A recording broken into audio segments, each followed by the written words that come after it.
there is something loose on this planet, is that what I want to say? Or behind reality? Or something? We could call it the unconscious, but that might make you feel more comfortable with it than you should. But what this power can do is it can manipulate your mind. And what it has access to is the complete contents of your experience. It has more access than you do. You, the ego, are a fragile and forgetful creature.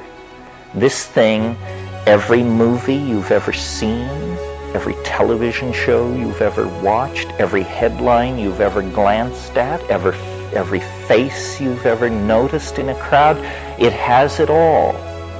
And when it sits across the board from you and the pieces are displayed, it absolutely surrounds and encloses your mental universe and can manipulate you any way it wants to, because it knows you far better than you know yourself. As an example of this, because it's very hard to catch this thing in action. It's Mercury sly, but it's not perfect. It's not godlike. It's just 99.8% able to do this trick without ever being nailed to the wall for it. Here's an example of the 0.02% where it failed. And if this seems to make no sense to you, you should read my book, True Hallucinations, in which the story I'm about to tell is embedded. But my brother, to shorthand it catastrophically, went pretty bananas in the course of this expedition to the Amazon. And at one point he announced that he was going to deliver a teaching that would, I think this was the one which cured all disease. You only had to do this practice and all physical disease would instantly be cured. And he said, and so here's the practice, he said, picture the number 8, turn it on its side, slide the 2 circles together, shrink it to a point, close your eyes, and utter the mantra, please. Okay? Sounds like it has a 30-40 chance of at least knocking back hay fever, right? So this was at a point in this experience in the Amazon where he had been raving for days and days, and just everybody was exhausted and at their wits' end, but it was like a bolt of lightning to me, because I remembered that 3 months before I had been in Canada, having come from Japan, and was getting ready for this Amazon expedition.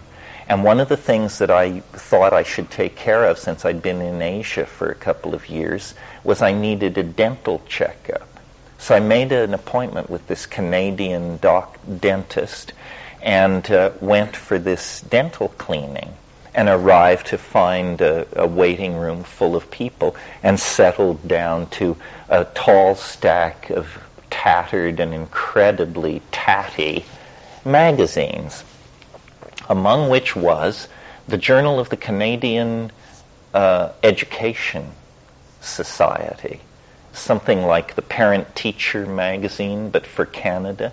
And there was an article in there that said, this was 1971, shows you how things never change. There was an article about how computers will soon revolutionize elementary school teaching. And so, in desperation, I turned to this article. And here's this article. You can imagine what it was saying. But there was this little sidebar next to the article.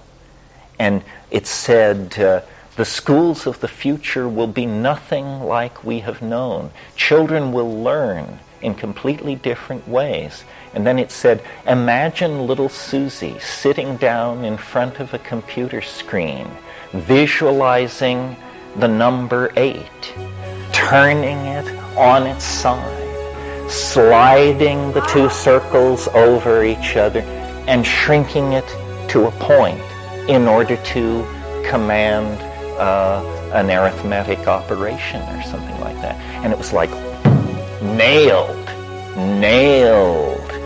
We know where this stuff is coming from. It's coming from our own minds. You know, he, if we want to blame my brother for this, had apparently a complete readout of all this detritus flowing around in my mind, and could pick it up and use it at will to befuddle and confuse me and lead me deeper in.